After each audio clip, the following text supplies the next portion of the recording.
So I would say Assalamu alaikum to all of you, but according to the prayer book that I was handed when I went on the pilgrimage to Saudi Arabia, I'm not allowed to say this peaceful greeting to those who aren't Muslim. When I see that headline, Islam is dominated by radicals, I don't hesitate in believing it to be true. The opposite side wants to suggest that we can't tell you stories from the trenches, but it is in fact in the trenches where we know what is happening, that we know that the radicals are in fact intimidating, silencing, and paralyzing the moderates. I know it from my lifetime in the Muslim community, and I know it from stories and anecdotes, sure, and historical and country cases. When I was given this proposition, I asked my mother, a grandmother, who has taught me my Muslim prayers, who is teaching her grandchildren the prayers. I said, do you think that Islam is dominated by radicals? You can dismiss her as an anecdote. You can dismiss her as somebody who isn't pundit enough. But she's got her finger on the pulse of what's going on in our communities, and she didn't hesitate in saying yes.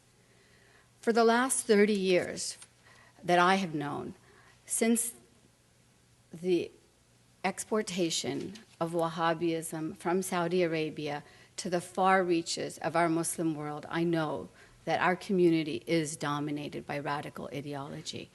I know that it is an ideology that has taken root in countries from Pakistan to states in Nigeria to provinces in Indonesia with laws that put women in second-class status, that give women criminal punishments because of sexual crimes.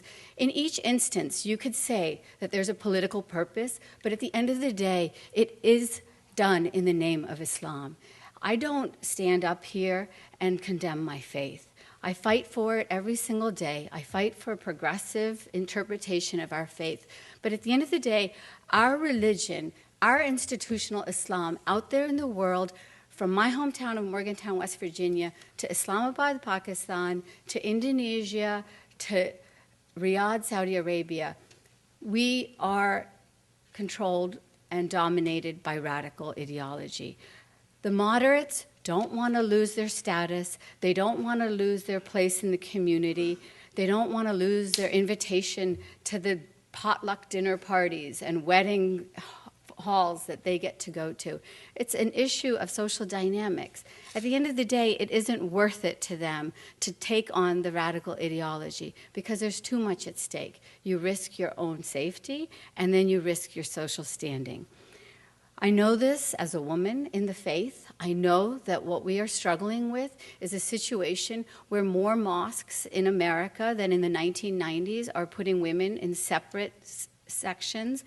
2/3 of mosques in America versus half in the 1990s have women separated. And you could argue that that's not radical ideology. But at the end of the day, it is part of a continuum, of an interpretation of Islam that takes a literal read that says a woman is sexual temptation, that a woman is sexual distraction. You take that interpretation, and it isn't that long that you have to also add up to an interpretation that says that you can't be friends with the Jews and the Christians, that violence is acceptable. Why do I know this? Because I've heard it from my pulpit. I've heard it from the sermons that are downloaded on college campuses across this country and across the world. There is an exportation of this ideology. We may watch our borders. We may check the visas of people who come into this country. But I know that there is an ideology that says that a woman is half the witness of a man in criminal cases, that is law in countries of our religion, that there is interpretation that says that a woman gets less inheritance. When we put women, half of our population in particular, in second-class status around the world, you can call it anything you want, but I consider it unacceptable, and I call it radical ideology. It's unacceptable to have tradition become religion with female genital mutilation. It's unacceptable to have honor killings as we are from Canada to Texas to Turkey. You can call those anecdotes, but it's a trend. It's a trend that's happening because our Islam of today is dominated by radicals. We don't have mosque leaders who are keeping that kind of ideology in check. We are, in fact, having leaders who accept preaching from the pulpit that says that we cannot imitate the disbelievers, that we cannot say assalamu alaikum to those who are not Muslim.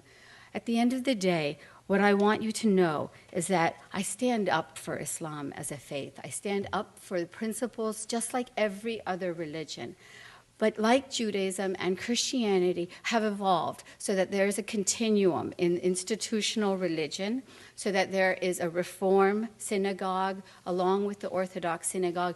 Our mosques are defined by an institutional, puritanical interpretation that to me is very radical and very unacceptable. And I encourage you to vote to support this motion because we need truth-telling. We need to be honest. We need to not cower in the face of political correctness. A lot of you may have hesitation because you think that if you vote for the motion, you're voting and condemning Islam. I don't stand here before you saying that that is at all on the table. We can stand up for religion that is not dominated by radicals, but we can accept the fact when it is. And in our day, in the trenches, in the Muslim world, from a mosque just a few blocks away from here to Seattle, Washington, to Dubai, we are facing a momentum where the leadership is one that accepts radical ideology and the moderates don't stand up against it.